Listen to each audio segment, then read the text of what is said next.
গন্তি আজি আমাৰ মাজত আছে তাইজুল হক স্যাৰ হয় লগত আছে তেখেতৰ পৰিয়াল স্যাৰ কি গাড়ী লৈ আছে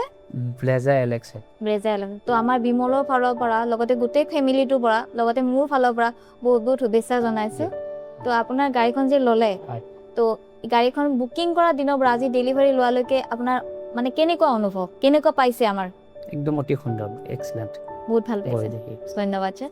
এনে গাড়ীখন কাৰ চইচ এইটো গোটেই সম্পূৰ্ণ পৰিয়ালৰ গোটেই সম্পূৰ্ণ এতিয়া ধৰি লওক গাড়ীটো বহুত আছে এইখন গাড়ী কিয় ল'লে এইখন মানে কি দেখাত অলপমান মানে ওখ পাখ মানে তাৰ কি বুলি কয় এইটো যিটো মানে গেপ মানে হয় হয় ভাল সেইটো চল ভাল পাইছে ন ঠিক আছে পিছলৈ কিবা যদি থাকে আপোনালোকৰ ফালৰ পৰা মই বিচাৰিছো যে আৰু গাড়ী লওক আপোনাৰ আৰু কোনোবা আপোনাৰ ফেমিলিৰ ভিতৰত আহক আমাৰ ইয়াত ফেমিলি বিমলৰ ফেমিলিৰ লগত জড়িত হওক হয় ধন্যবাদ থেংক ইউ